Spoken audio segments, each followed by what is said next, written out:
Oh, we live. We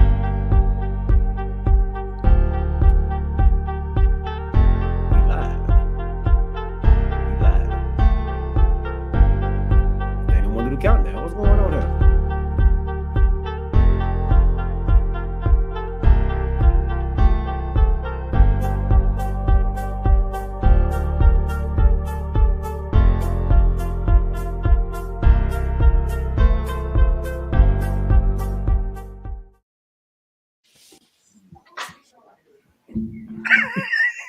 Where you go, son? Flash. What up? What up? What up, baby? Welcome to the crew and you. I'm your boy G. To my right hand side, we got our dog, the OG of the crew, my dog, Chuck Little John. And underneath him, we got our dog, you know, Decatur's finest, Corey Davis. What up, Brody? What's happening? Man, ain't nothing. What's going on, fellas? He said Hey he man, I'm here. starting to fill out of place, man. I don't have no headphone, man. I don't want no headphone. I'm gonna send you a picture of the ones I got, Corey. They was, to me, they're pretty good. Now, when they expensive. You look like you in Dr. Dre's studio. When he had them on the other, I said, man, where you get them from? I think I sent Q the wrong thing on thing. No, hold on. Oh, look, the wrong link. It's in the wrong link. Hold on, y'all. Y'all go ahead and talk amongst yourselves real fast, man. Let me send this thing to Q. What? So mighty. We're sending them old link. Hey Chuck, what's going on with you, brother? Oh, nothing much. Watched a little basketball. Had a little family dinner today. Yeah. See that. Yeah, so man. I saw the live what you were talking about a few minutes ago with the big egg hunt at Gaylor's with Galen, should I say house At his or palace. palace? Should I say palace or should Yeah. I say mansion? Which one should I say? Right. All of fall under the same category, you know. So I tell my side of the story, right? You know, so I'm riding. I'm at work. I get a phone call from him a little early. He's like, "Hey man, what you doing tonight?" You know, and I like, you know, really, I'm solo dolo. My wife is, you know, doing the AKA thing, man. I said, I'm coming in hot, just trying to find stuff for the kids. Why don't you bring the kids over? I said, no, you want my children over at your crib. I'm just being straight with him. I said, hey, I got 2 hurricanes and a little bitty tornado. He was like, no, we have an Easter egg hunt. That's the same. Hey, listen, I'm telling you, it's going down. You want my children at your crib, right? And so he goes, nah, man, look, you got to bring them over, man. If you got a minute, such. So he go, hey, man, come by the house at 6 o'clock. At 6 o'clock, I can do 6 o'clock. Then his wife goes, no, 4. And I'm like, what you got there, man? Wait a minute. Hold up. Wait a minute. Look what I was given. I've been given a gift. What? Where you get these from? I said, the ones I got. You got, they flip around and there you go. I feel like I'm on a airplane. Where you go? Oh, there you go. How you work them? Just plug it in. It should start working. Oh Lord, boy got some new equipment. Dang. Okay. Boy, y'all just don't realize what kind of wife I got, man. Look at goodness. That's awesome, man. You look like you hey, and it matches. And it matches, my dog. What? All right, fellas, man. Hey, episode 109, season 2. I mean, we got a great show. I know I cut my dog off while he was in the middle of his story. My bad. It's all good. I'm going through something right now. We're trying to get our special guest on, man. Quincy, I actually sent him, I think, the wrong doggone streaming line, man, from the last show. So I think he in the back room of the last show. All right. All right. So let me all right, so I gotta send it here now.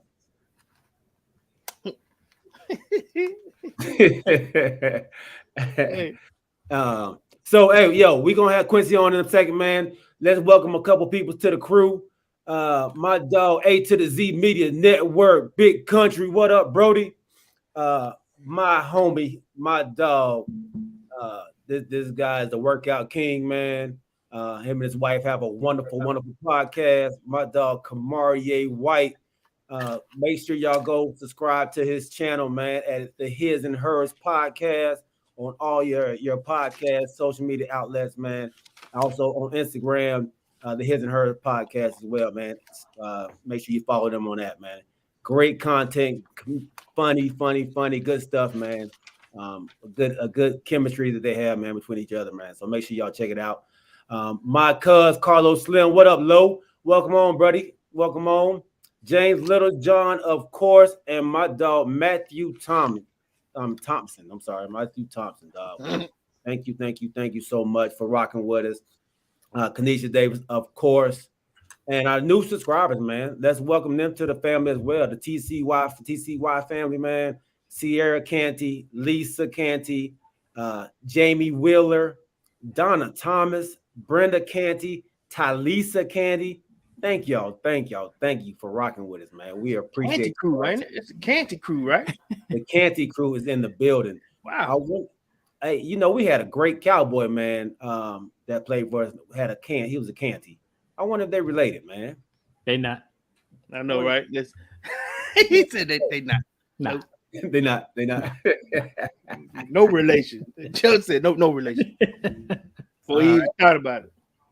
So, hey, fellas, man, while we're here, man, let's just go ahead and jump to the NBA, man, until we get Q on. Did y'all get a chance to see the games yesterday? They had some pretty good ones on yesterday as well. Minnesota, Memphis. I think that was one of the marquee games that we was all, looking for. The Minnesota Timberwolves came out on top in the first game, man. They, I always say that a playoff doesn't really start until the road team wins, and that thing has been started already over there. And Memphis, man, what y'all think about that game? Yeah, I think it was a good game. I think it kind of surprised some people. I wasn't really surprised. I thought that Minnesota could be able to hang with them. And Big Cat, I can't remember my other dude's name. They had the big game. Can't remember his name, but I think the guard, he really showed up. I wish I could remember his name, but I can't. But I don't know. I think that series is gonna be it might go 7-2. I think it's gonna be a real good series, especially the way it started out. All indications are it's gonna be a great series. Mm-hmm. So this playoff series, I think this playoff series round, there's gonna be some great matchups and some great games in this one. Anthony Edwards, Zach helped me out. And the Edwards, Ant-Man. first playoff game, man, put up 36 on him. Yeah. So Io Packy. He told me, he said you saying it wrong. He told me yesterday, he said, man, Dad messing it up, man. He's messing up my mind. How do you say pronounce it? I forgot. He just said, I just know you said you doing it wrong. He said, man, y'all keep saying Io Packy. And I said, what is it? I said, go back to what we knew. Go back to, NF Astro. NSF. I know that one. I said, I don't know what this other one is. But I told him, I said, man, come on up with it, man. Come tell us how I said it. But I'm gonna go back to something you said about maybe a week or two ago, right?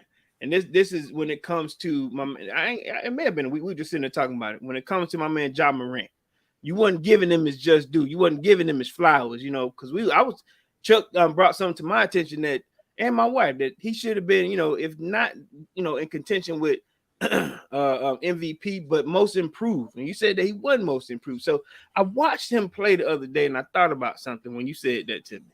And I want to get y'all opinion too. Is he on his way to becoming the next Russell Westbrook? Because you brought up a stat that killed me. You said they were 22 or 23 and 3 without him.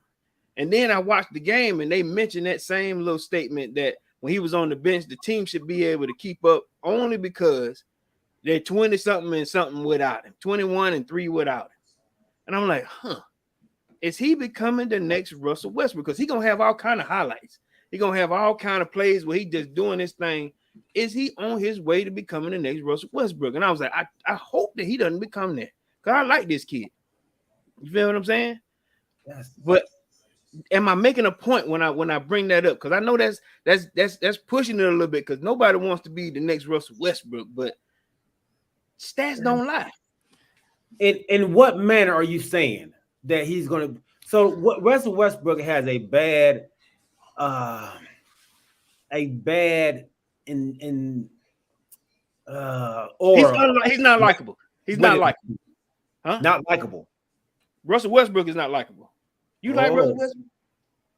Wait a minute. So you're asking, is he going to be like not likable? Unlikable? Well, no, I like him. But I'm just saying I was trying to think. I thought you were finna say, Russell Westbrook has that thing about him, that stigmatism, that he's not likable. But my bad, I didn't even mean to cut you off then. So continue saying what you're saying then. No, so I was just wondering are you saying that he's not going to be?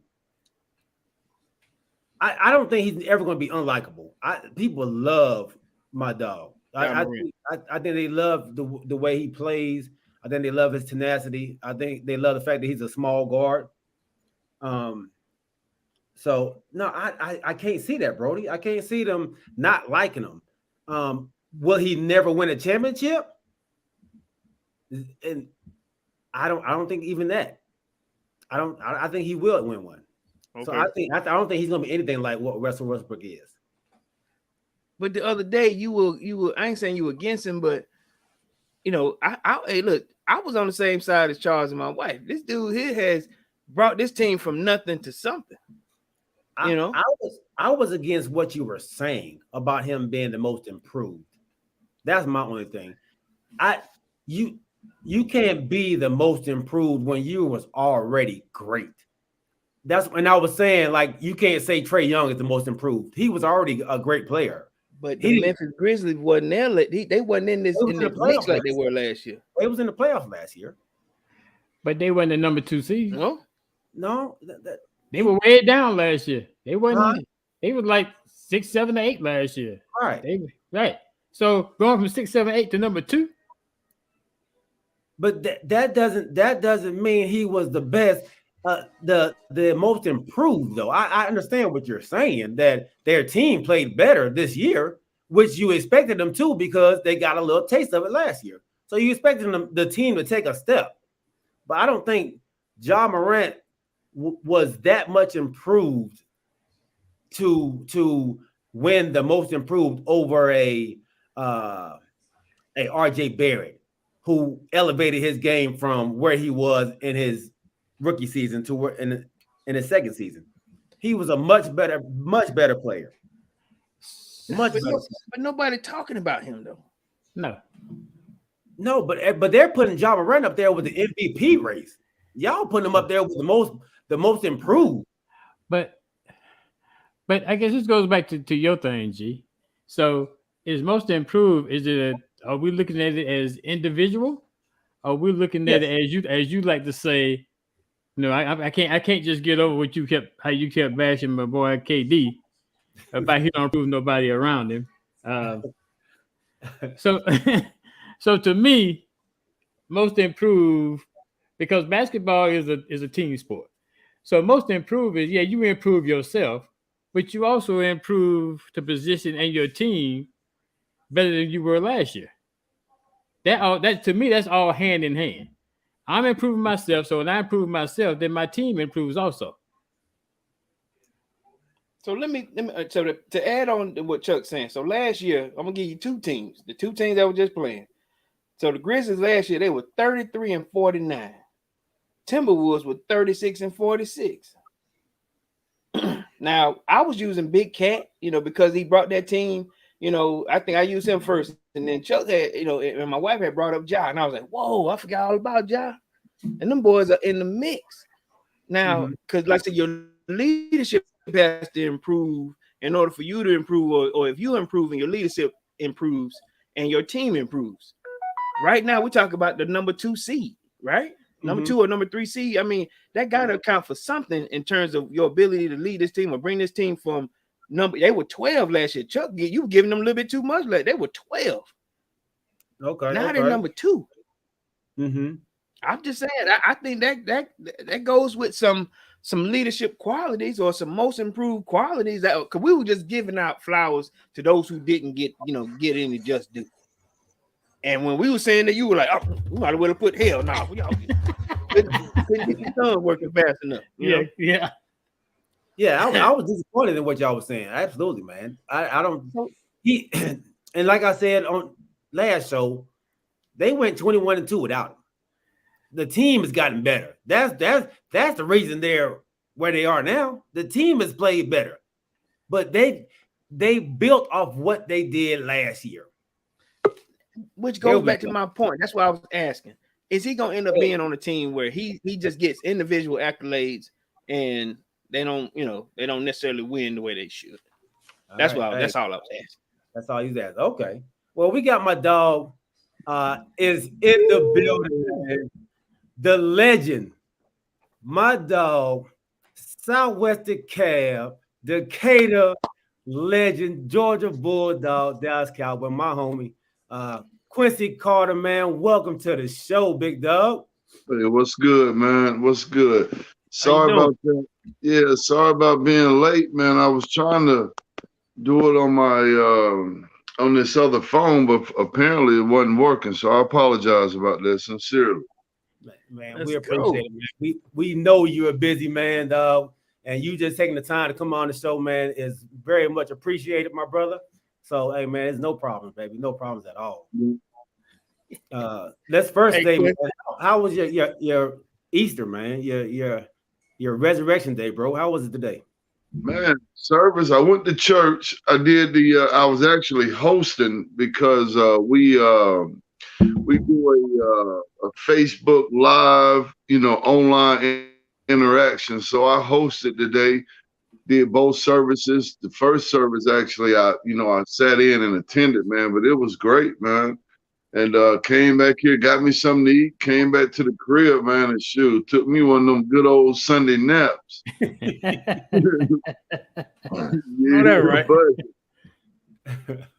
Yeah, man, it was relaxing, man. It really was. Good. Quincy, I'm gonna say this real quick on how much you've made an impact on my guy G over here. It's so unreal. Yesterday, he said, "Man, I think I'm getting catfish." He said, "I don't know if it's really him, man." And I was like, "What you mean?" He said, "He said, look, I'm just talking to him on some regular guy stuff." And I said, "Is it him?" He said, "It got to be him, Yeah. And then, but you impacted just to be, forthcoming with it, just to be real, just to be, just on time with it, man. It's much appreciated, brother. I ain't gonna lie to you. Oh man, all love, man. Yeah, man. I don't know any other way, man. If I can't do it, I'm gonna say no. That means I got some other obligations going on. Ain't nothing mean spirited, man. But shoot, I don't know no other way to be, man. This is me. That's what's up. That's great. That's what's up, man. So hey, that's my dog Chuck in the right corner, man. And this is Corey Davis to your right, Q. Hey, good to see y'all too, man. Yes, sir. Thanks for coming on. Really appreciate it. So hey, let's go ahead and jump in, fellas, man. Q, you was born in Chicago. Is that correct? I was. That surprises everybody too. Well, not my close friends, they know. But I moved to Atlanta early. Actually, we stayed right on the cusp of Atlanta and Decatur. So we moved down when I was about 3 years old. Okay. I grew up on Custer Avenue too. I was about 12 years old. Okay. Yeah, right behind, what was that, Sharon Showcase in the driver license? Hey. So look, I got goosebumps telling a lot of these stories. Let me tell you. So, all right, I went to McNair, right? So, yeah. Okay, so McNair Southwest rivals. Now I'm class of 95, and from what I remember, you class of 96, correct? 96. Right. So, but let me go a little bit further back. So I played baseball at Gresham Park, and I know, as kids, you did the same thing, correct? All right. I was going to say something. I knew you looked familiar, though. Real familiar, man. So look, let me tell you. So check the game, right? So I'm going to throw a few names out at you, because I know when we were kids. All right, I was telling G, I said, look, man, I said he was always bigger than us. I said he was always a stud before stud started. You know what I mean? And playing that Gresham Park, that's how it was real competitive. And I was like, I said, man, look, I'm pitching or whatever, and I play for the Red Sox. If I'm not mistaken, well, you with the Braves? I know. I was with the Mets. I was with the Mets. So Pete the game. So I'm a Red Sox pitcher at the time, and I remember watching y'all. Y'all used to keep the glove in your pocket. Look. I mean, I ain't gonna lie, y'all were way more educated in the game than we were. And I go, I'm finna strike this dude out. The one they keep talking about. And I think you may have clinked one across the field on me, but I ain't sure. It may not have been you. You know what I'm saying? But I'm just saying, I was telling my man, I said, I remember growing up, there are some legendary stories that came from school. Because when we were coming up, there was no social media, right? Mm-hmm. So we would hear so many stories. I got a friend that you may know. Let's see, you remember Eric Bell? Heck yeah, almost cursed. Yeah, I just talked to Eric a little while ago. That's my dog. I do. So listen. So me and E, we grew up. I went to Clifton, and we would sit there and tell stories with us, especially when we played ball. And Eric would sit there, share stories with you. I remember Kenji. Man, rest in peace to my dog, man. Ken, we was all over my house before that happened that night, man. Yeah, okay. we all mama cooked. We all jumped in separate cars, man, and yeah, man, we was over mama house before that night, man. Heck yeah. Man, well, on that night, rest in peace to my dog. Yeah, dog. So, like I said, what I'm gonna keep doing is I'm gonna tell a few legendary stories that we used to hear before social media came out, and I want you to tell me if it was true or not. Because back in the cut, if you knew somebody that knew you, or it was in the paper, or like I said, it went through the parks. So let me go back to one of my stories. I remember we were passing by the 559, right? And I look up and I see you riding with somebody, but it was a big body. I think it was a 500 SEL, if I ain't mistaken. I ain't sure, but we heard, that you may have signed early, with the Cubs. Was that true? Yep. Okay, tell us about that, brother. Well, I kind of knew, like maybe about 3 or 4 days beforehand, that I, had a good possibility of getting drafted in the first couple of rounds by the Cubs too, by the way. And there was a couple other teams out there who were really interested. My screen is frozen, but I guess we're okay, huh? We still rolling. Yeah, okay. We good. All right, so y'all can see me good, huh? Yeah. Okay. Yeah. All right, my screen is straight frozen. But anyway, so I knew a little while, about a week beforehand that could be a strong possibility, man. And we were in graduation rehearsal, and I got the phone call from my mom, man, and I was in shock. I couldn't believe it, man. One of the best moments of my life. And so then, came the hard decision on whether or not I would go to, Georgia Tech at the time, as a matter of fact, and try to do both, or just, go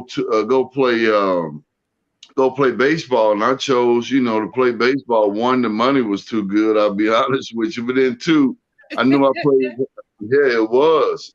But two, I knew I played quarterback, and the attention that needed to be, spent on trying to be the best, not only at the position, but, being there for the rest of my teammates would kind of take a back seat a little bit to try to do both in school. So I decided, man, to, try my shot at try my shot at baseball first. Wow. And see, we used to hear about it. I remember my man LaJuan Rice, he did the same thing. Playing baseball, I think he ended up getting signed with the Padres. And on the other side of the cab, we kept hearing, "Hey man, Quincy just signed. He got all kind of things going. And at the same time, we were like, nah, there's no way, man. How old were you when you signed? 18. 18 years old. Golly. Yeah. But it was a blessing, man. It really was. So if you don't mind, clear up for some of our viewers out there how you end up not choosing baseball and end up being, the star quarterback that you became. Um, well, a couple of factors. I wasn't having the best success, I would say, in baseball, right off the bat. But I was still getting that itch, for football. My first football season that I missed in '96, we had the Olympics and everything. I was actually in rookie ball that summer. But yeah, man, that it was a struggle for me, man, to sit there and watch them games like that and knowing I wasn't out there, and then questioning myself whether or not I made the right decision or not. And so when the '97 season started in baseball, man, my first game was in negative 4 degrees temperatures up in Wisconsin, and man, it didn't warm up. I was playing right down the street from my aunts and uncles, and at the time all my grandparents. No, my grandmother was still living. My mom's mother, she was still living. But anyway, so I was right down the street from them, so that was like home a little bit. But man, those temperatures, man, it was ridiculous. And then, as a matter of fact, man, it didn't warm up, until around beginning of June. So man, I was contemplating, coming in the off season, what I really wanted to do, and so I started going to Georgia games. I was talking with Florida State and Auburn, three of the schools that I really wanted to go to. Joe Hamilton was entrenched down there at Georgia Tech, so that really wasn't an option because I wanted to come in and start. So man, I just me and Jonas Jennings started hanging out a lot. Then I started getting down to the Georgia games, man, and seeing Mike Bobo would be leaving. I would have to come in and compete for my job and everything. So yeah, man, it was a go from there. And I didn't have to sign a scholarship because the Cubs were going to pay for it. But I went off the spring training in '98. My best friend passed away. He was on my junior year team that lost to Valdosta, Marco Shepard. He ended up playing up there at UTC with Terrell Owens, man. But I lost him. Then so I came back a little early for school because we were still on quarters. So I went to school in March to get familiar with the program and everything. I couldn't participate in spring practice because of some NCAA rule with Georgia Tech and everything. They made a pretty big fuss out of it, even though they had Joe. But hey, that's neither here or there. But anyway, man, got my feet wet and went back to baseball that summer, and then I came back in September. Well, actually, I came back in August to get ready for fall practice, man, to go win that job. Wow. I'm glad you cleared that up because we were thinking that, see how, that's how word gets out kind of convoluted. We were thinking that you got hurt and that Georgia rehabbed you and, you left Georgia Tech, but I'm glad you cleared that up, bro. Yeah. Nice. Okay, let's backtrack in just a second, man, and go back to your Southwestern Cab days where you ended up winning a championship in '95. Is that right, Q? Yep. What was it like, man, being coached under the legend, man, Coach Godfrey? It was a blessing, man. It was a blessing, and then also, when I think about my high school days, man, I think about my teammates first and foremost, how many great athletes I played with. The athletes I played with in Southwest DeKalb, man, we can go down the line, and I'm not even including my class. I'm talking about the Albert Gurleys and Big Chris Turner, and even way down before me, Eric Jones going to Vanderbilt, Clemente. But the guys I played with, Jermaine Stringers of the world, Meathead. Yeah, man, I played with some dogs, man. Angelo Taylor and Terrence Tremel being Olympic champions. So I think about the caliber athletes I played with first, man, and then secondly, man, it's just the pride that we had at Southwest DeKalb, man. We were such a family, just a family atmosphere, man. Everybody picked up each other. Everybody wanted to see each other do great, from the band to heck, the football team, the basketball team, track, baseball. Not only that, in academics, we were, excelling. Different people getting different academic scholarships, man.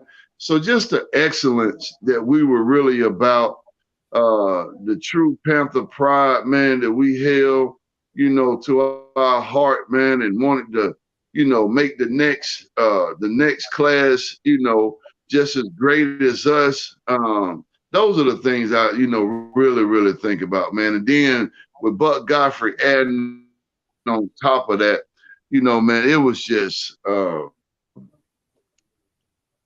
it was just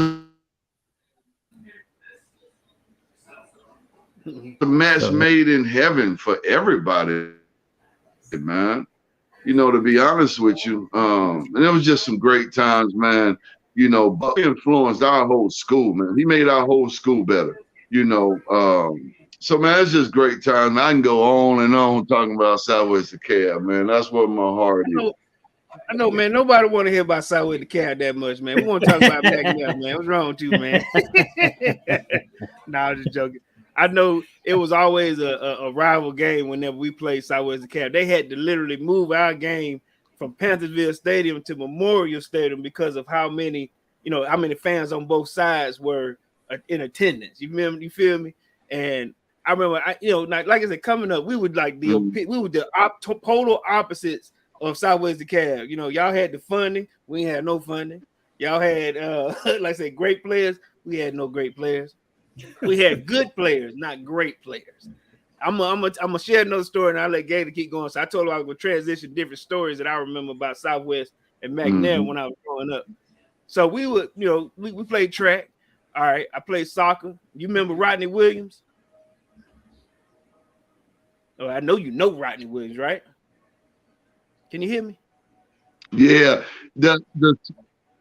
oh yeah, that's my teammate, man. That's my dog. Hey, the sound is going in and out though. Oh, my bad. Okay. So I played soccer against Rodney Williams. So Rodney was. Oh, you can't hear? Can you hear us? Okay. I think I got a bad reception on. Yeah, it's going in and out though. Oh man. On me or on him? Okay. I think it's my side. I think it's my side, y'all. Not bad. Listen, my Wi-Fi acting up over here. Dang it. Let's try to. Let me check mine too. Can you hear me, Q? Uh-oh. We good? Can you hear me? Can y'all hear me, G? Yeah, we can hear you. I can hear you. Okay, you can hear me. I don't know if I'm here. Y'all hear me? Yeah, I hear you now. All right, is it better? Yeah. Better? Quincy, can you hear us? Yeah, it's fuzzy though. It's fuzzy? Okay. Dang, I'm sorry, man. It's going in. Going in and out. I'm catching every word. Okay. Oh, okay. man. Oh, man. Okay. Yeah, I can hear you. Can you hear now? It's the same from my side over here too, Quince. I can hear every other word on my side, but I think everybody else hears pretty clearly, I think. I think me and Chuck are clear. You clear, right, Chuck? Yeah, I'm clear. Yeah. Okay. All right. So that's you and Quincy. That's you and Q. Yeah, me and Q over here. And my son said his fuzzy on his end too. Oh, Kamara said he's lagging. He's lagging. So somewhere. So how you want to fix it? Try to switch my connection. Hold on 1 second, Q. No, yes.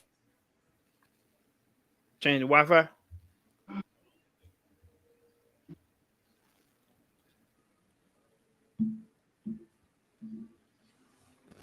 Okay. You good, G? My wife said it's clear on her side too. Y'all hear me? Yeah, we can Yeah. hear you.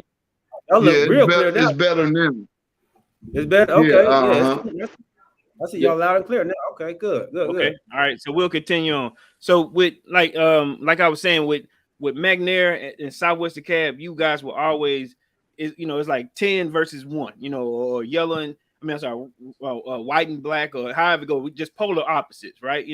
And we always wanted to be like y'all. We just didn't have the support, the funding, the booster clubs, any of that. So when we played y'all would always pull out the best in us, from like you said, from the band, fans, football, baseball, whatever it was that we were comparing to y'all. So I remember I was telling Galen, this was doing the off season doing track and field. Southwest DeKalb was that first team that I ever seen that had the full track suit, the full leotard, that running leotard with no underwear on. It was like, I mean, to make sure that they were fast, like you said, Jermaine Stringer, like I said, with a bunch of that they broke the record in DeKalb County when they first put that rubber down on the track, and they were hauling ass. You know what I'm saying? I think what I tell you, G 40.52. Yeah. I'm talking about each of those cats, and like you said, 2 out of 3 of them, or 3 out of those 4 became Olympic track runners. So tell me how what your experience was with, I guess, those same caliber athletes that were on your level. Man, you had to bring it every day, especially in football, man. We were looking across from Division I players too. I mentioned me here. We know him by me here, but it's Demetrius Lewis. We had Cortez Allen, Othello Vaughn. Terrence Shamel actually played safety. Rashad Walker was out on the corners. And that's just really a lot of my senior class too. But you had to bring it every time you came on that football field, man. Because we were playing against Division I players in practice. Yeah. So that's just the way we went out and competed, man, just to make everybody else better. And I'm gonna tell you another, like one of your other guys, Rodney Williams, who played soccer, like I said against us. I mean, when I first saw him, we played Southwest DeKalb, and this dude shoots a goal from 50 yards away, like at the middle of the field, and we were sitting there like, where you finna kick it to? And I'm talking about boom, and it went straight, and they went straight to the goal. We're like, hey man, he can't play. Hey, something wrong with that dude over there. And then, like I said, a few years later, I see him punting for the Giants, and I'm like. And so I'm going in my mind, I'm like, hey man, I should play against him. Look, at first I was hating on him. Then I'm like, hey man, I should play against that dude right there. But that's just how, like you said, the athletes that y'all had affected other guys like myself. You know what I mean? So I appreciate that, big man. Hey, and we appreciate that love too. No doubt. Hey, Q. Hey, Corey told us the story, man, and we'll move on to your later on in your career. He said he was playing baseball, man, and he thought he was gonna make it. And his dad told him, man, look, son, there's a time in your life where ability meets what is it, Corey? Okay. All right, so I tell the story. So my dad claims, let me tell you something, man. So my dad, rest in peace, he claimed that he knew, either your mom or somebody in your family, right? He go, so during that same time, when I played basketball, every sport that he wanted to put me in. And I remember one day he comes into my room, he says, hey man, there's a time in a young man's life where ability and reality meet. And I go, okay, what you trying to say? He go, hey man, you good. He said, but you ain't great. He said, there's a bunch of people coming over there to see Quincy. I talked to his mom, he told me. And I was like, hey, what you talking about? I'm like, I'm good, man. He said, no. He said, you're good, but you ain't great. And I was like, man, I'm a good baseball player. He said, you're a good ball player. He said, like I just said, them people ain't coming to our house. They going down, they at Quincy house. And I was like, they gonna come over here. Ain't nobody came. nobody showed up. And he said, man, that's a good ball player. He said, he been good for a long time. And I was like, man, I said, man, am I studying Southwest DeKalb, man? Am I studying Quincy, man? I'm hating. Then I talked to Eric. Then I was like, is he really going? Is he really? Eric like, hey man, that dude, he going everywhere. He can go wherever he want to go. I like, man, I can go somewhere. I went to Southern, I'm saying, went to Southern University, whatever. But I'm like D1, I'm like, then I start seeing you on television. At first, I ain't gonna lie, I was a hater, and I was like, man, he all right, he ain't good, Then I was saying, you start doing very well. I'm like, but he from Georgia. That's my homeboy. You know what I'm saying? I know him. You know, that's when you switch it up. Yeah, I know him, man. You know, when the Georgia, I played against him at Gresham Park. I've been knowing him since I was a little boy, man. That's my dude. I know I ain't talking to you, but. Hey man, but that listen, man, that that's the way we grew up. We grew up competitively, and I grew up at Gresham Park. I grew up on Custer Avenue and Mountain Park. Man, I throw up tackle games in Mountain Park was so legendary, so that's the way we grew up, man. And then for me to come from that neighborhood, just like my Cedar Grove friends too. Hell, I went to elementary school at I went to seventh grade. My seventh grade year, I was at Cedar Grove. Okay. Cedar Grove Elementary before I got, actually expelled for something. And then that's what actually led me to Southwest DeKalb.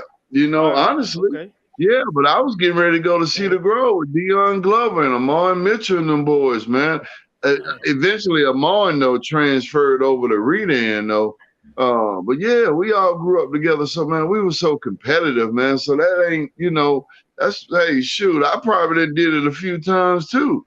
But, man, he ain't doing that. Like Deion, he ain't really doing it. Oh, no, that's my dog right there. So, man, we grew up. We grew up competitively, man. So no love lost. Heck yeah. Facts. I would always say it was always somebody that knew somebody that really knew you. You know what I'm saying? That really knew how you were as a person, as a human being, as a player. Nobody could hate. If they did, it was just because, like you said, the competitive nature. But it was always competitive when it came to ball. You know what I'm saying? Yeah. It was always somebody wanted to have a.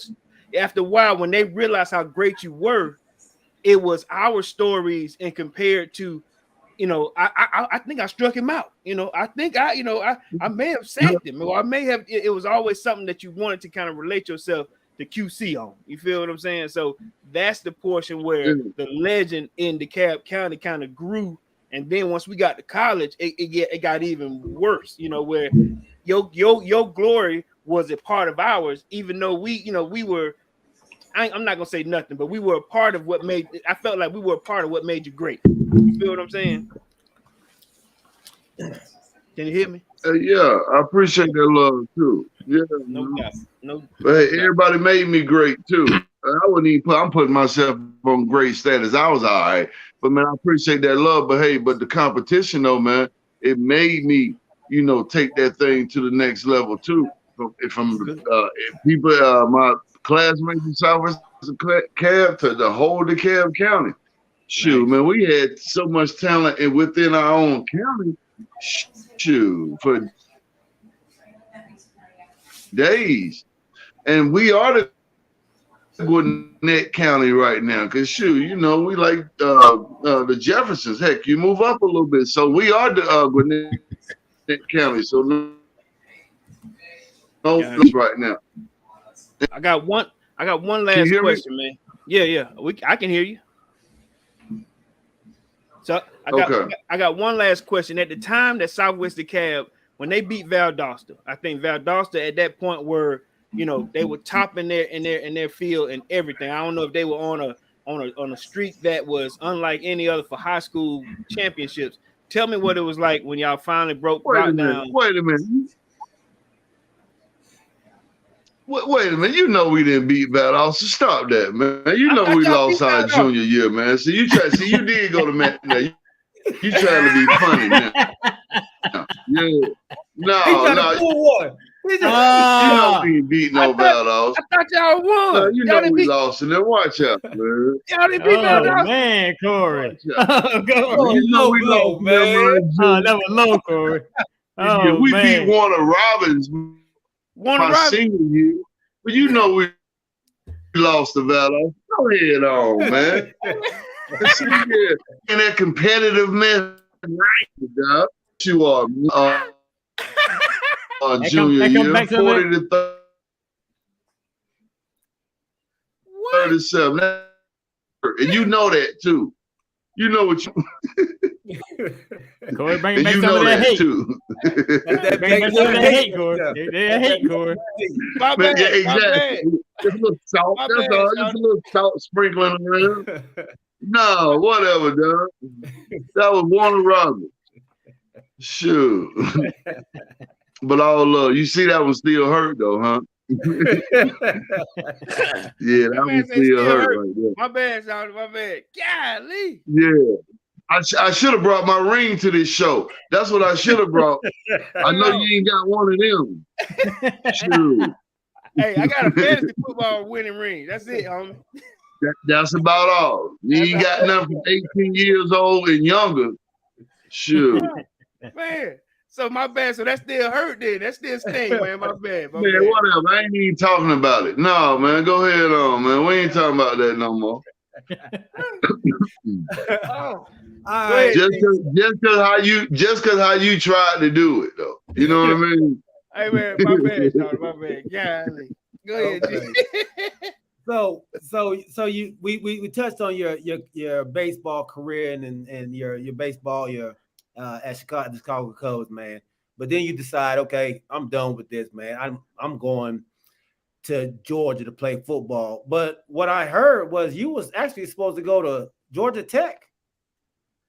Yeah, that's who I signed with out of high school. Okay. But Joe Hamilton was entrenched down there and doing a great job for that program, man. So, I had to make other decisions for myself. Okay. So you came in and you played well your first year. You did decent your first year, right? And then your second year is where you actually took off at Georgia.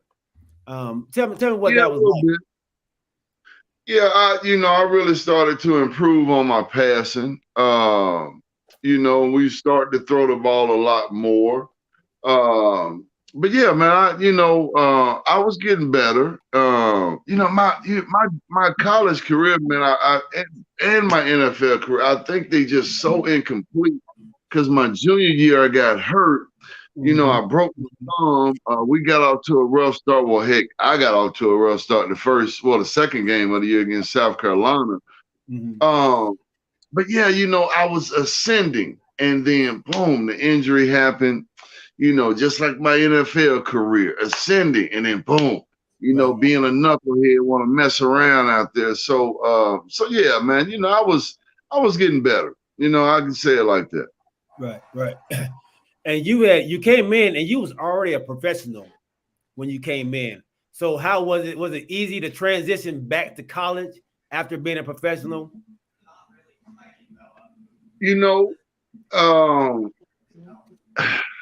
Everybody spoke on it like that, but honestly, I think I was maturing as a man no matter what, whether it was money or not. I was 20 years old, halfway through my freshman season. So yeah, I think I was just maturing as a man, period. Matter of fact, I was 21 halfway through my first season. That's right. I turned 21 in October. So I think I was maturing as a young man. But situations, money-wise, really didn't baffle me because I've had it before. So, in that aspect, it helped. But still, life is life. And so when you move on to different avenues, you're going to face different situations. So, but yeah, I'm trying to downplay it, I guess, a little bit. But it helped, though. I'll say that. Good. Okay. So in 2001, man, you get drafted by my Cowboys, man. And I hear Jerry Jones stood on the table for you. Like he was a huge fan of Quincy Carter. What was that feeling like being drafted by the Cowboys? And that he was actually their first pick in that year because they didn't have a first round pick. Man, it was a dream come true. But man, I was so fixated on really proving people wrong. I didn't really get to enjoy who actually really drafted me. You know what I mean? And as crazy as that may sound, man. And I mean, you hear me and Decatur Finest sitting here arguing back and forth, and that's how competitive of a spirit I got in me. So I was just trying to prove everybody I was a starting quarterback because coming in the draft, shoes, people saying I wasn't supposed to get drafted at all. So I was trying to prove myself.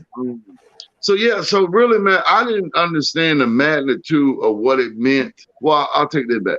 I didn't understand how much of a bigger umbrella I was up under, playing for the Cowboys during the times until it was 2 times. One season we went to the playoffs. Then that's when things was getting crazy. And then after football, man, the respect you get, and then step the zone of it, and then really looking at the landscape of the thing. It was big business because there's a lot of things that I couldn't do. Like I couldn't watch Sports Center. Just ego wise, wanted to always keep my ego in check, man. I really couldn't enjoy what was actually going on because I had to stay so focused, and everything around me was just so crazy at times, like it wasn't even normal. So I didn't get to enjoy it that much or really see the magnitude of it, really, to be honest with you, until I got done playing. But like I said, that third season, though, I couldn't even go to the grocery store anymore. So I really seen it then, though, man. But it was a dream come true, though. Okay. The OG. Yes, sir. Yes, sir. Yeah, Quincy, thanks for coming on, man. I got a few questions for you.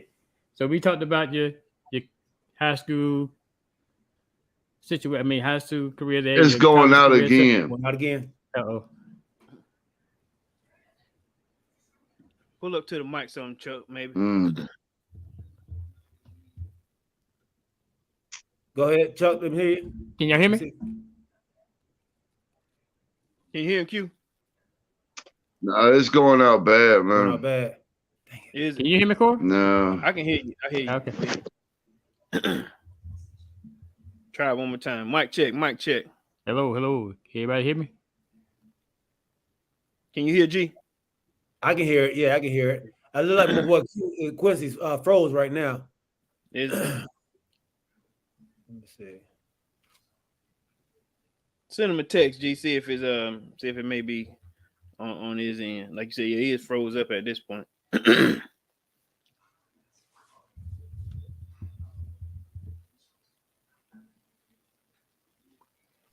It's tough. Is it good? Or send him a text, see if he can maybe turn it on and turn it back off. I mean, turn his phone on and turn it back off or whatever. See if he can do that. All right. All right, he did. He logged off. Okay. Yeah. So hopefully we bring him back in. So Yeah, far, yeah, so yeah. good, though, fellas. How y'all feeling good, about it? Oh, yeah, feeling good. I feeling love good. it, man. I want to get to this It's some good professional stuff. rank because I want to get some information about that star behind G. Man, ready.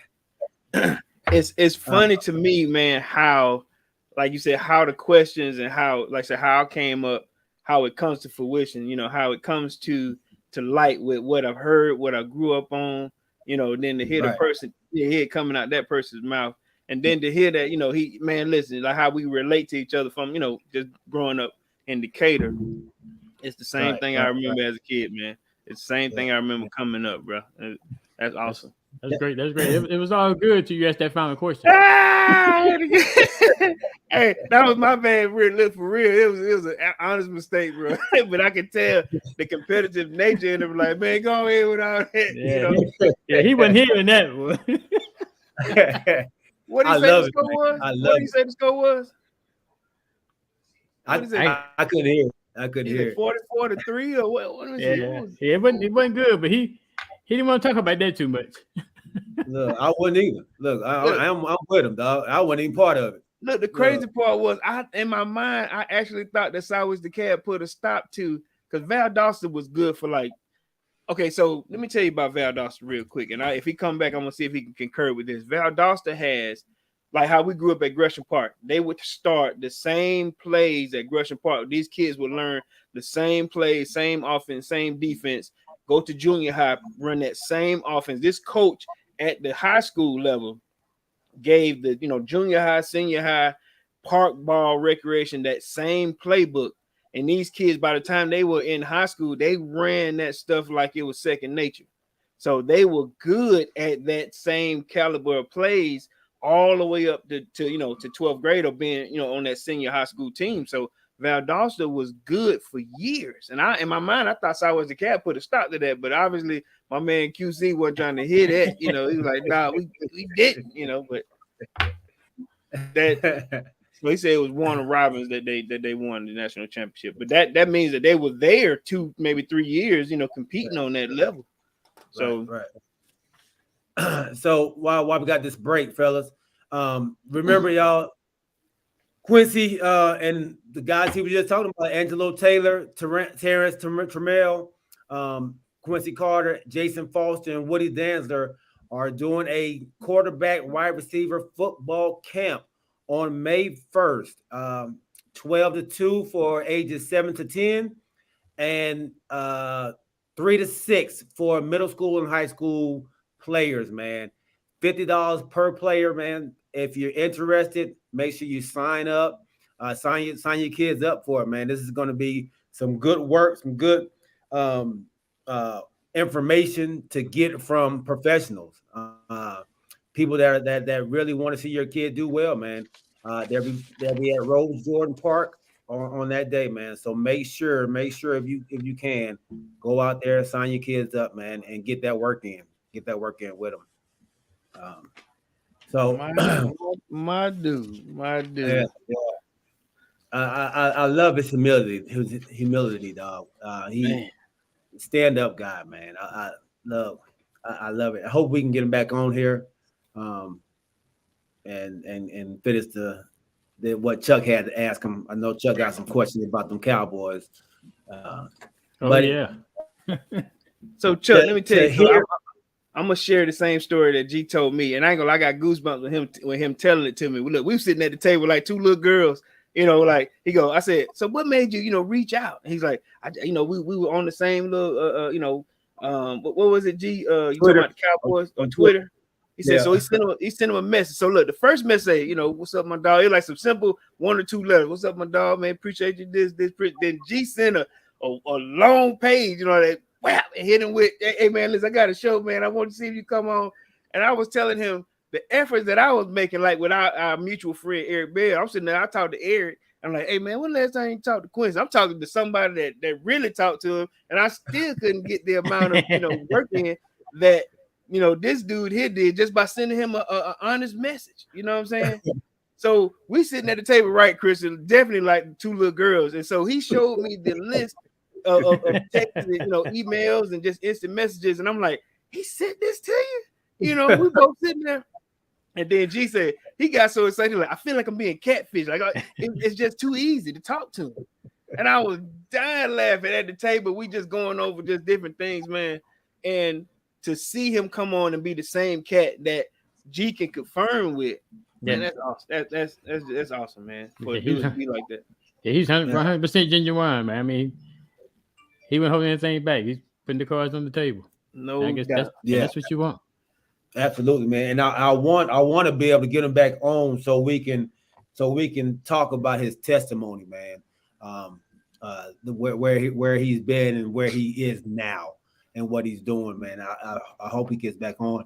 But he like you said, he's a very genuine cat, man. And he said there's no other way to be. And like you said, he said his competitiveness comes out. When he talked about going to the Cowboys, and he couldn't even enjoy the fact that he got drafted by the Dallas Cowboys. Because he had so much negative ammunition that was being fired at him when he got drafted that he didn't even care about. Hey, I'm with the Cowboys, the America's team, the big star. Everything is bigger in Dallas. He didn't even care about that. Like, was he Dallas's first black quarterback? Yeah. He was. Yeah. I think we ended up. You're trying to take my question there, Corey. Oh, my bad. Oh man, listen. I hope you do ask that, bro. I hope you do ask that, man. Listen. Golly. Yeah. I think after after him, we had Anthony Wright. But I was telling Corey, man, he was my first official football game at Texas Stadium. My uncle Randolph, rest in peace.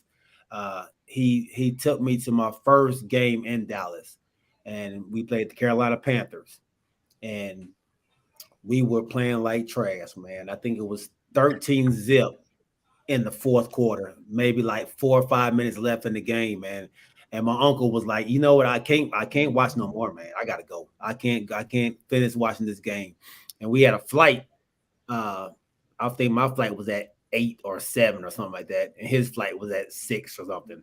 So he was like, I'm gonna go ahead and leave early because the game was at 1. He said, I'm gonna go. We need to leave early. I was like, Unc, man, let's not go yet, man. Like, this is my first game. I ain't trying to leave early. I want to get there early. I want to leave late. He was like, nah, I'll be in the car waiting for you. So he started walking down to the car, and I think we scored a touchdown. So we're 13-7. And then he hears, he's still walking. He's like, man, I hear a lot of yelling, but who cares? We ain't about to win this game. This is an old Cowboy Stadium, right? Yeah, old Cowboy Stadium, man. This is what I believe was Joey Galloway and Antonio Bryant, all them cats back then, man. And my boy Quincy, man, brought us back. Brought us back down 13-zip, man. We ended up winning the game 14-13. I believe it was on. Look, hey y'all, thus started the bromance. So that was that stadium where they didn't have enough money to close the roof, right? Yeah, that was it. Because we wanted to leave it open so God can look down. So God can look down on his favorite team. You don't know how many times I heard that sorry story.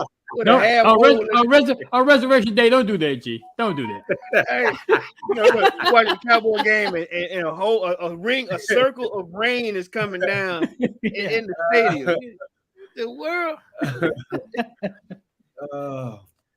But I'm glad that I could bridge the gap with, like I said, growing up in Decatur and hearing the legendary stories. You see what I'm saying? And I got plenty more. I ain't gonna lie to you. I was telling G, I got plenty more. And I'm glad. Look, he said, man, I know I recognize you somewhere. Hey, man, listen, Special Paul, McNair, listen, it's like when you pass by somebody, you may know, you may not. Look, and I'm glad that I could have been doing something serious. I could have been doing something. Most of the time, it was something probably stupid or silly. I remember as kids playing cup ball. Now, this is the thing here. We ain't had no baseball, so we balled up a cup and we play cup ball. Now, these are the stories where I can go, I know I played against him playing cup ball, but you go, I ain't remember playing no cup ball with me. But that may have been one of them times where you go, man, I recognize that big old head dude, you know what I'm saying? Or that silly ass, but yeah, man. Yeah. Look, I was scared. I told Jesse, he ain't gonna remember. But man, I'm lit up over here. He can't remember you, dog. Man, look. I remember. You look familiar, man. You look familiar. So I'm gonna add a whole bunch of story on this. He remember me, man. I struck him out a couple times, Hey, it's gonna be some extra with me. Yeah, I struck that dude out, man. He's like, good, man. Quit cool. Make cool to him, make cool, man. But, that is funny. All right, so let's Chris said she loves how excited you are, Brody. Hey, I'm continuing it from yesterday when I was hiding those empty Easter eggs. Look, man, that was the highlight of my day. Look, every child grab one of my eggs, go, oh, ain't nothing in this. Stop doing that. Chris had checked me. Hey, man, hey, bro, we looking for money right now, man. You killing the game right now. Oh, so you was hiding empty Easter eggs. I was hiding. Look, they had already either I ate the candy out of it, or oh man. Because I ain't gonna lie to you. Listen, let me tell you something. I'm gonna share a little story. At G House, it was that wasn't a regular Easter egg hunt. These kids were looking for more than just Easter egg. It was a wild, mad dash for good stuff in the egg. But look, they dropping candy. I'm like, okay, this is a good gift to me. I done picked up a Snicker. I done picked up, look, count. Like, I got you. You don't want this. Look, my kids were in heaven. I'm telling you. And so when Crystal saw me, she go, look at this fool over here. He putting empty eggs. I'm hiding empty eggs places. And then, look, they can get so excited. I found one. Oh, ain't nothing in here. Or they might think when you get an empty one that it's got some money in there because you can't feel no candy. Then Hey, open it wasn't up, no there's money nothing there, there. bro. Hey, I had at least 10, 15 empty ones. And look, them kids were like, I found 2. Then they just putting it inside their bucket. Then they come in and were like, oh, ain't nothing in here. They were mad as a mug. They were big mad. Like my wife said, they was mad, dog. Man. Who put these empty eggs out? Yeah, it was tough, man. It was. Oh boy. All right, so let's go back to the basketball games, man. That was on last night. If you want to go back to that? Look, you want to go back to that? Okay. I'm trying to see if my dog gonna come back on, man. Listen. Yeah, I'm trying to see if he's gonna come back on. So, well, let me say this here since I got Krista on. My wife wanted to tell her, thank you for doing the half job of watching my child. Look, Krista get to talking next. I go, Krista, where are we? Oh, hold on a second. Look, Krista. Look, on one hand she had a ring pop. The other hand she had a Snicker bar. Look, I'm telling my kid was eating candy all day. All day. So look, we just changed her diaper, right? So my wife go, oh my God. I ain't say a word. I'm like this. Look, it was extra chocolatey. I was like, whoa. She like, what the? Look, you know how they always look at me. What you feed her? Chicken. Look, I think it was chicken. It was not chicken. That was chocolate. My baby said she was watching the heck out of Ari. Hey, I'll bring her right over to Crystal. Look, come on, baby. Come on, we're going back. Look, Crystal looking crazy like, what? Oh, okay. Yeah, you're right. All right, man. So yesterday's games, man. We went over the Minnesota game. We went over the Warriors. The Warriors look like they are back in business with the whole crew back. Yep.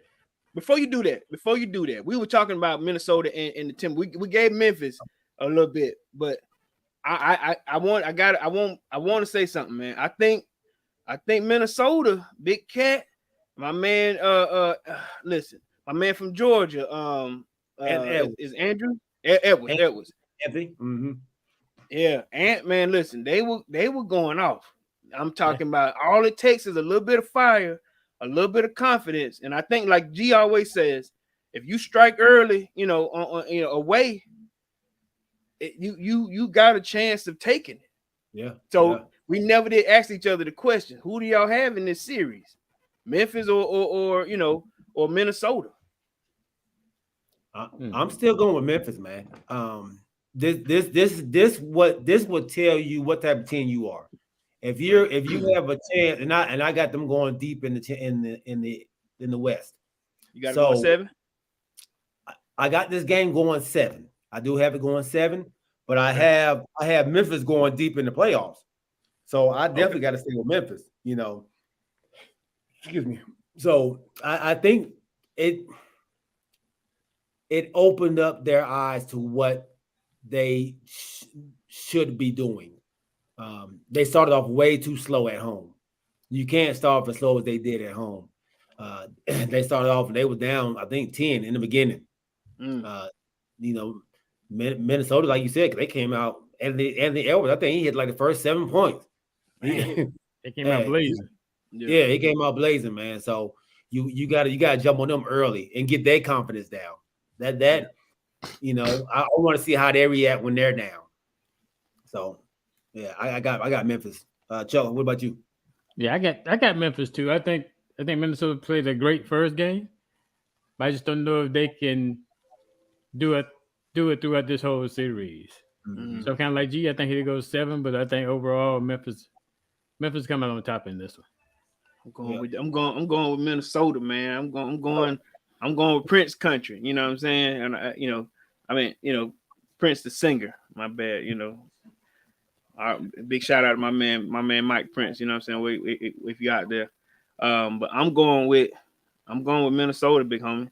I like their intensity. I like when I watched the interview last night, Carl Anthony Towns, when they asked him, you were excited about how you play, said, no, I'm unexcited because I should be able to do this every night. He said, Ant should be able to do this every night. I can't get excited over one game. We took care of the business tonight, but we got to go and keep doing this. He said, this is what we're supposed to do. Yeah, right. Hey, when I hear stuff like that, I want to see them do more. I like Ja, but you know how sometimes I feel like this ain't your year. But I ain't saying that that Minnesota's gonna go far, but I want to see exciting basketball play, and I think right now, Carl Anthony Towns and Anthony Edwards, they were showing them they ready to do this. And on top of that, they had, I don't care for this dude too much, but he can influence a team. Pat Beverly.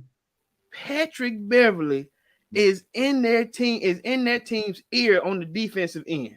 And then he hit a few threes to match, Sometimes you just need a little bit of experience that's got a playoff experience resume to help you a little bit. And I think that's their turnaround. He already had a chip on the shoulder when they beat the Clippers. My man got all kind of excited over that game. I was like, this play-in game, he crying and stuff. He had a major chip on his shoulder, buddy. Yeah, he did. He told him that I can't say what he said, but right. he told him to get the packing pretty much. Right. Hell out the door. Yeah, the Jazz and Mavs over there. The Jazz barely pulled it off, man, without the Mavericks playing with Luka Doncic and Tim Hardaway. Tim Hardaway, yeah. Yeah. So and they barely got past them, man. I was worried about the Jazz beating the Mavs. I still think it's going to be a dogfight, even without them there. I think when they get back, I think the Mavs might tie it up, man. But I believe they are out again tomorrow when they play. Now I'm gonna call you out now. I think OG had called you on this too. So you still think that the Nuggets are gonna take care of the Warriors? Because I think you said that, didn't you? I did say that. I said that if they didn't have their players.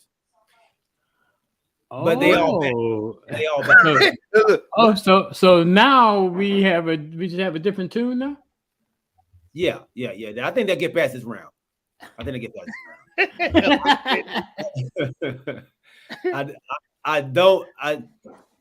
They look good. They look good yesterday. I give that to them, man. So you saying they get Green was hitting threes. You saying they get past threes? So you saying they get past this round, meaning they didn't want to get past the next one? Oh Lord, this dude here, man. You know what? This season, man, you've been real disrespectful on a lot of ways, man. I know, boy. Me and Chuck been having to check you on your disrespect with this, bro. Golly. You know where they come from, Corey? What? He still got that animosity about them Lakers not making it to the playoffs, man. So he holds all the hostility against everybody else. Hey, Big Country said you hate to go against Pat Bev, but you always want him on your team. He's a great locker room guy. Yeah, he's that guy, man. He is an antagonist, though. Golly. Yeah, but you love to play. You love to play with him, though. You love to play with him. All right, then you have the 76ers, and the Raptors were without three of their players, man. That series, that might be a sweep over there, man. I don't think any of us thought Toronto was going. Oh well, actually, no. I think we did say Toronto was going to give them a run. Who said that? You did? Who said that? I think we all said that. No, we didn't. No, you might say that. You said that. Oh, hate. Yeah, you hate it. I'm gonna go with. I think we'll go with the Raptors. Yeah, this. I went with the Sixers, but I said I think that might be a better matchup, a better game than we thought. That's what you said. I thought all the players was playing. They without three of their starters. Are they out? Are they out, or are they just out for that game? They hope they come back this next game. They were out this last game. Yeah, because they had no answer for Embiid. Nobody playing. What's the boy named Mackey? And his Mackey, the point guard. Yeah. 30. He went for 30 and 10. 38. 38. 38. Oh, 38. Yeah, 38. Wow. So, yeah, that wasn't expected, man. I expected their players to play. Being without them was a huge issue for them, man. But, Yeah. if they don't have Matt Barnes and all them, that's what they gonna struggle.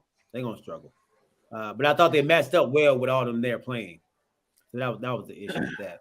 Let Today's me game, go ahead. go ahead.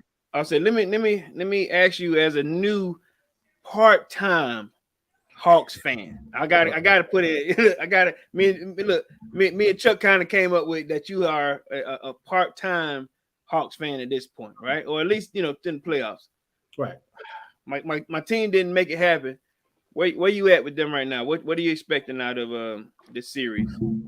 After a tough game on Friday, to turn around and travel to Miami, who had been rested, it was going to be tough. It was going to be a tough place to play, a tough time for you to go out there and win. I'm not worried about them. They probably shot their worst not probably, they did. They shot their worst all season. They're not going to shoot that bad again. Boggy shot bad, Herder shot bad, Trey shot bad, Collins shot bad. Bogey. Hunter, yeah. Only one shot well was Gallinari. Yeah. Everybody else was off today. But that's no rest. And they brought Collins back. He has to get his legs underneath him. Capella's hurt though. Capella gonna be out about a week. Be out another game. They try to get him back by game 3. I got the Hawks winning this next game. They gotta take it. Yeah, I got them winning. Not really. They don't have to take it. They don't going down 2-0? Yeah, you can go down 2-0. You can go down 2-0. We not that type of team though, bro. I mean, G. That'd be rough, G. No, you gotta think, man. It's Miami's job to hold home court, right? So they want to win both of their games at home. So after that, what do the Hawks want to do? They want to win both at home too. What is it, 2-3-2? Or how the series set up? 2-2-2. Wait, 2-2-2-1 or something like that. 2-2-1-1-2 or 2-2-1-1-1. You know what I mean? 2-2-1-1-1. Yeah. 2-2-1-1, like one at home every home. Okay. Yeah. Well, that dude give me a phone number. Yeah, that's all you want to do, man.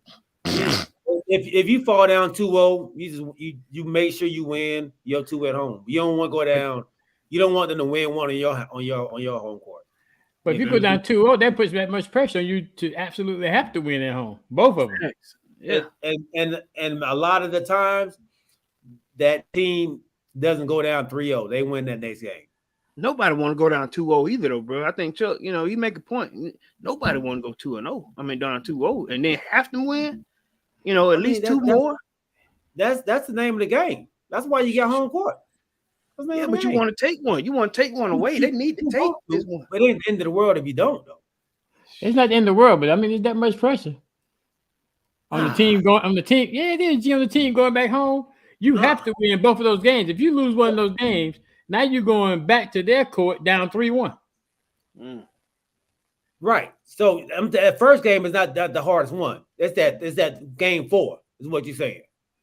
No, what I'm saying is if Miami goes up 2-0, now Atlanta's going home.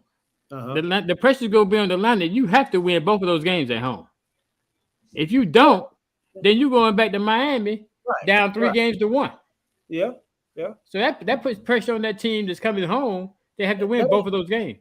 That ain't pressure when you're going home. So if you lost both games at home and then had to win at their house to make both games, that's pressure. You going home, that's where you're most comfortable.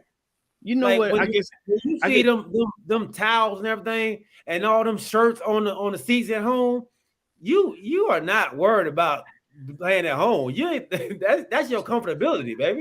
I didn't say you worried about it. I'm just talking about the pressure. I understand the home court. I said home court. I'm saying the home court will give you that much comfortability. You can be comfortable playing home. But in the back of your mind, you still got that pressure. I got to win. And I've seen too many teams.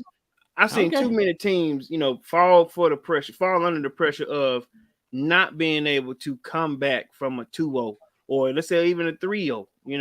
They'll lose that ability in the playoffs to get back some momentum and the confidence to take it. And I'm just saying, as much as I love my Hawks, you're a little under. Yeah, you go down 3-0, your chances of winning are very low. Oh yeah. I get you that. But I I don't think going down 2-0 is what we had started at. Going down 2-0 is a big deal. But Like that ain't what you want though. Is it? You don't want that though. I mean, you want to split. You want to try to Right. split. Yeah. Right, exactly. Yeah, you want to try to split, but you know, sometimes you don't. Sometimes you don't. Sometimes you don't. A lot of times you don't. You know. Facts. I would just man. like to know what the percentages are for teams that have gone down 2-0 and they come back and won the series. I have to All check. right, let's look it up. Let's look it up. Let's look it up. Down 2-0. So while you looking that up, I'll transition, to the Bucks. I think we all in agreement that the Bucks are going to handle business with the Bulls. I mean, am I the only one that feel, Nah, I'm with you on that. Yeah. I don't even think it was on TV. I was about to say I don't even think it was on TV. If it was, it came on at 12. I think that was the mid. I think it came on like 6 or something, didn't it? It just went off. It just went off. Yeah, it came on like 6. Because you had Atlanta play first, and then Boston, and then Milwaukee. And that's what I'm saying. Sometimes that's not a prime time, time to put on that game. You got people that still don't went to church and they still at dinner, when that game is on. It's supposed to be prime time. If you the defending champs, come on, man. They putting you on at 6 o'clock. So that means in California, that game came on at 2. Come on, ain't nobody watching that game at 2 o'clock, man. So at least that's how I feel. I don't know. But I guess what they're trying to do is trying to make the biggest matchup prime time, because today is the biggest matchup was Boston and the Nets. And look, the Celtics, they won that game by 1. And I missed it too. Yeah. I was at the family dinner trying to get subscribers. Hey man, listen, hey, look, I appreciate that too. Because listen, I'm here to tell you, my people are the hardest to subscribe, and listen, and they'll talk to me about what they see. I'm like, press the button. I don't have. Hey man, I've tried to buy one, man. I'm trying to buy a subscription. I don't. It's not a magazine. It's not something you need to buy. It's hard, man. It's hard. All right, so I got the percentages, fellas, man. 92.9% of the teams that go up 2-0. To win? Yeah, to win. 92%? 92%. So 92% win the series? Win the series. So if you go up 2-0, 92% of the time you're going to win that series.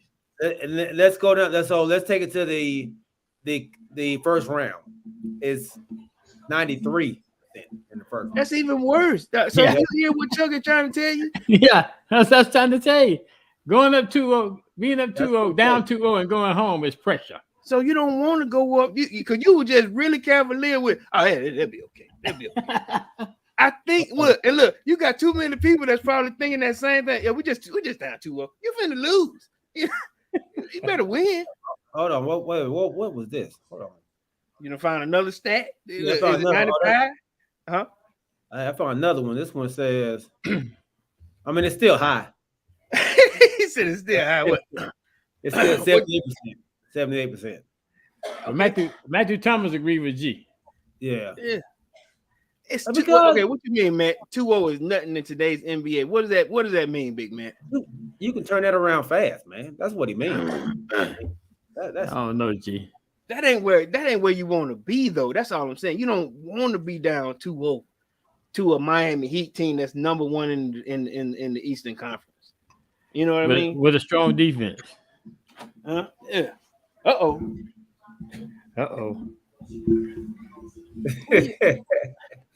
No, it's not what you want, but I'm not afraid of. I'm not afraid of. I don't think the pressure is, man. The pressure gonna be on what's called to close it out. Shoot. On who? On Miami to close it out, or who? So Miami gonna want. They don't want to go. They don't want to go 2-2. I'm just speaking from a Hawks standpoint. You've been to the Hawks games. You watched losses and wins and losses all season. And with that being said, are we the type? Okay, for your statement to say, "Oh, it's just 2-0," that Hawks team that you've been watching all season, are they the type to be able to handle down 2-0? They are. Okay. They are. Yeah. You heard of it? anytime you got a star like number 11, you got to change. Without I'm not, Capella too. huh? When is Capella coming back? He's Game 3. game 3, yeah, at the earliest. Man, that's a Game big 3 hole to fill. That's Yeah. this will be the game, like you said. Trey Young needs to be able to. They got to not have an answer for him because, like I said, I know they don't have many bigs, but Clint Capella is a game changer. You know what I'm saying? He changes the game. But if He you don't have rebounds. another big that can play like him, Yeah, they rebounds everything. They got killed on the rebounds today, man. yeah. And they let Duncan Robinson go off. The Heat the Heat are the number one shooting 3-point team in the league. Okay. But the Hawks are the number 2. That's what's up. So and the Hawks they didn't shoot well today, and that just comes from tired legs, man. That's all it was. Like I said, they'll be back. I agree with that. Cool. So, all right. Back to these games, man. And we had a barn burner, man. And I think we all knew it would be between the Nets and the Celtics. Man, that was a game. We hate that it's happening so early. Yeah. But that's what playoff basketball is about there, man. The Celtics went up. Who 1-0. picked the C's? Who picked the C's? I did. You picked the C's? Yeah. Who else picked them?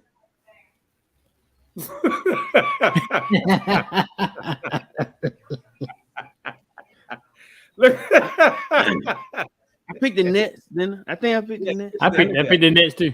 Yeah. Look. Yeah. Did I pick? Yeah, I picked the Nets. It's just one game. It's just one game. It's just one game. But they gotta win this next one, right?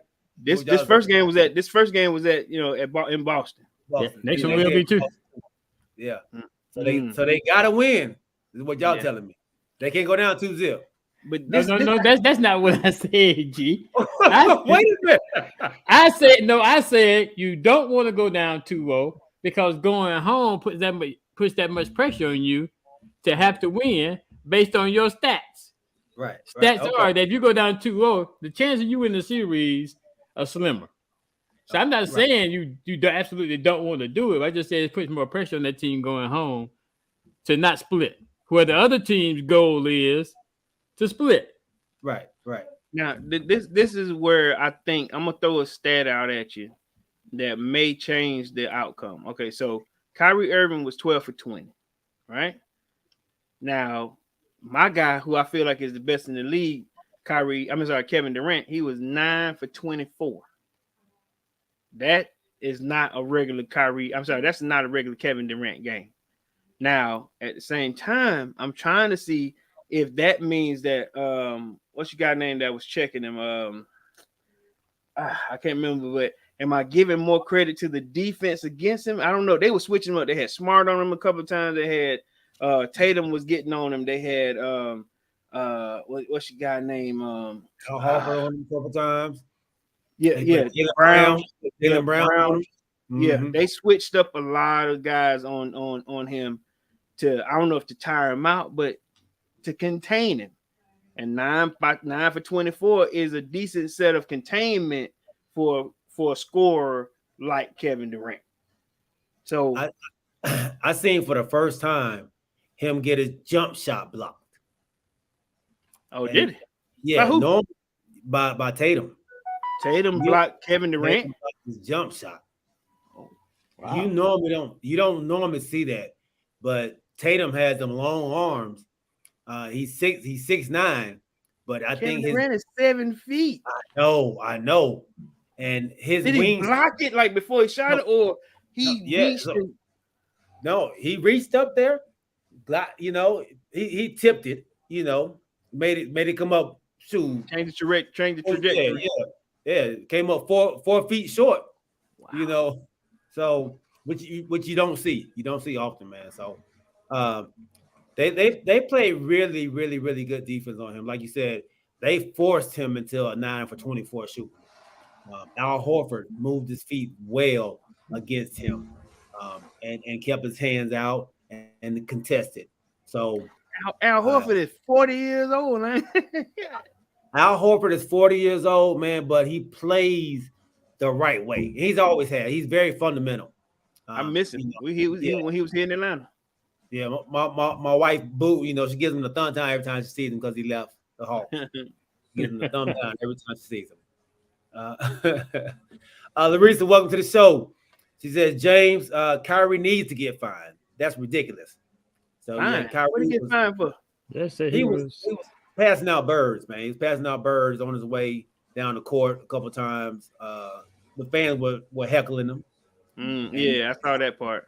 Yeah, he didn't take kindly of it, man. So he was kind of giving them a couple birds here and there. And all it takes is that one fan to get up under your skin. Yeah. And Boston is terrible. Yeah. So so are y'all staying? Wife said boo to Al Horford. Boo to Al Horford. So are y'all staying with the Nets? I'm staying with the Nets. I'm staying with the Nets. I'm staying. But now, G, you say you picking the Celtics, but I think we all agreed on when we talking about which team does the number 1 and number 2 seed don't want to see in the first round. I think that's one of the teams we all agreed on, wasn't it? Yep. They want to see the was, Nets. But remember the Celtics weren't up there at first. Remember it was the net. I mean the Heat and the Sixers. Right. Remember that it was them two. I think the Celtics match up well with them. You changed your answers though. You changed it. You see there you go with them Jedi mind tricks again. You changed it. The Celtics didn't get into the last day. They didn't get the second seed into the last day of the. So before the last day, your answer was different though. So we didn't get the chance to talk about it for because the Heat and the 76ers, they don't want to see the Nets. That's not they don't want to see them. But I think the Celtics. Now I was telling my brother this. He was a little worried about playing the Nets, but I was like, man, the Nets don't play no defense. Y'all got scorers out there in Boston, man. Don't worry about that.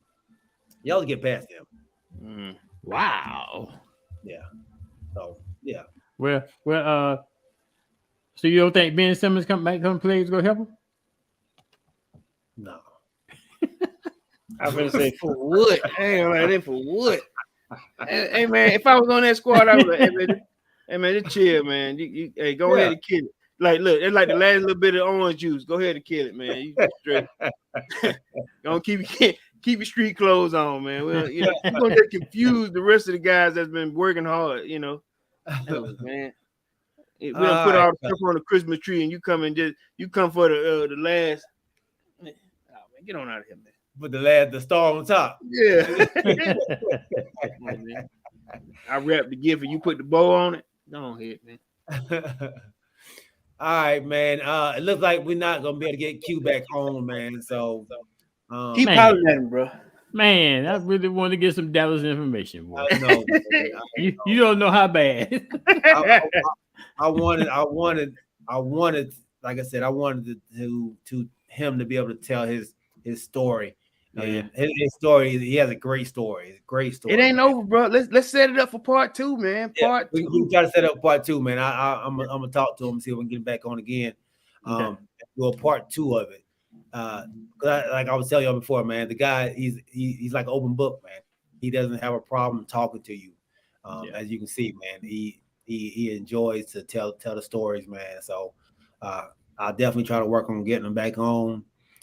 He actually had I guess he's on a Zoom call right now. So he has some other business to take care of, but we will try to get a round 2. All right. So we can, man.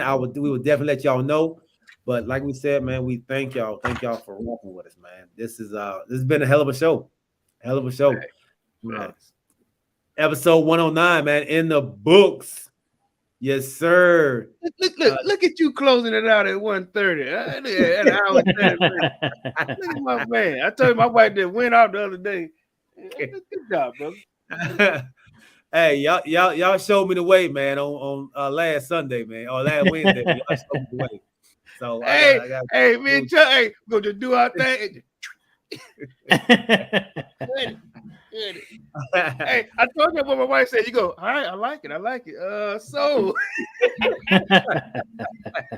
hey, my man, keep going. Yeah. See, know your transition. My dog, man, my son, man, I love you, baby. Appreciate you rocking with us. Io Packy, Astro was my man Astro. And that Astro with it. NF Astro, Chris, man, thanks for rocking with us. My beautiful wife, Crystal, Larissa Jones, appreciate you rocking with us. James Little John, you know how you do, baby. Appreciate you, my dog. MT, man, thanks for rocking with us, baby. My guy Roderick Smith. Hey, Rod got a good one, man. A good topic we need to talk about. We was on Facebook going at it. The best running back ever, and he gave a pick of 5 players. I think it was Emmett, Barry Sanders, Walter Payton, Jim Brown, and I think one more. Hold up. Why Emmett first? Yeah. Why we? I was just naming the 5 players. I was just naming. Okay. We about to start the argument right now. We plan to finish. Say, look, hey, I mean, you got to transition better out there right now. Ain't none of them better than Emmett anyway. So yeah, we'll go ahead on with that. You can't leave the show like that, G. That's why I said it's gonna be a great debate. We're gonna talk about it then. We're gonna talk about it. And don't give me no hypotheticals. I want to hear some real stuff. Don't give me no fantasy football. If he would have had, I don't want to hear no ifs. We just go with 5 greatest running backs. 5 greatest running backs. I don't want ifs. If he would have had a better, if he would have had this. No, give me some real facts, and then we can talk. All right, bring it on Wednesday, baby. That's what I'm talking about. Hey, boy, nothing to it but to do it, baby. Boy, ain't no choice but to do it. Look, don't talk about it, be about Hey, it. that's what we gonna be. That's right. Stanley Carter, A to the Z Media Network, man. Sorry we didn't get your question in, man, before my dog jumped off. Kanisha Davis, the producer over there for our God, the Cater's Finest. The headphones in the game too. I don't know. My head too big. It hurt. Look, I don't know how y'all do this. You can pull them out some. You got them stretched all the way out. Corey, pull it down on the side. Right there. As longest. My dog Kamari White, man. Remember, everybody, go check out his site, man. Go check out his page, his podcast, man. The His and Hers podcast show. I love it. It comes out every Tuesday. I look forward to that show every Tuesday morning, man. I listen to it on my route. So, now this is that relationship show, right? Everything they talk about relationship. They talk about the upcoming events. They talk about the weather. They talk about.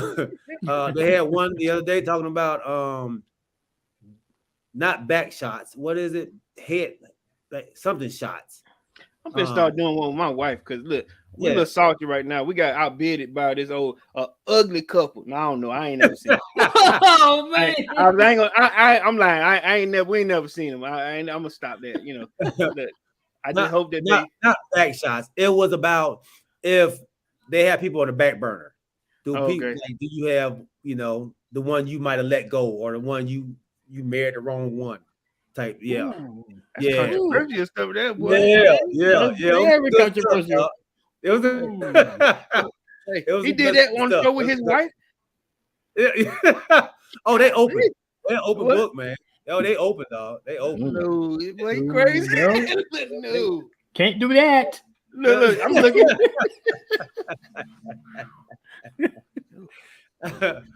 And they like I said, they don't, it wasn't them per se, but they were just asking a question. I think somebody asked them, and they just brought it to the forefront, man, and just discussed it. So it was a good conversation, man. Good conversation. ATL got very my dog Trevor. What's up, big homie? Thank y'all for rocking with us, man. We're gonna close this show out. Hopefully, the next show we'll have some kind of intro, man, or something. Yeah. We're getting close. Oh, my cousin Carlos, what's up, bro? Thanks for rocking with us, man. All right. For my dog Chuck from the Sparkle City. Oh, I had you wrong. Chuck from the Sparkle City, the OG, and Decatur's finest, Corey Davis, man. Hey, the TCY, the crew and you, we out. Peace. We're gonna have to change you from the OG to the OC, the original commander. I had a dream, but I don't know why. All right, fellas. Hey, y'all be good, fellas. Hey, I'm still on the high, man. I'm still on the high. Yeah, I know you are. I know, right? Hey, man. I do remember you, man. I remember you, man. Yeah, he said he remember you, dog. Hey, man. Hey, Lamar Fields, what up, Brody? Roddy Lil John, man. Appreciate y'all, dog. Kamari, I'm gonna get that information. I need to see some of them shows, man. I gotta get on. Man. They podcast too, so you get to just listen to it, man. Yeah, hilarious. Okay. Cool, man. Yeah, they didn't drop it down. All right. Yeah, they don't do like. Hey, my bad. Listen, hey, happy Easter, man. Happy Resurrection Day to y'all, my guys, man. Listen, this is the day that we recognize, brother. So, hey, man, happy Easter. Hey, same to you and your family, man. Same to you and your family. No he is risen, man. He has risen. He is risen. Right. He is risen. Facts. Y'all have a blessed week, man. Hey, y'all stay safe, man. I know what y'all do every day. Hey, thank you. I'm gonna be doing the show Wednesday remotely. Me and the wife will be out of town, so I'll be doing it remotely Wednesday. Okay. From the hotel. All right. Peace. Peace. Later. Later.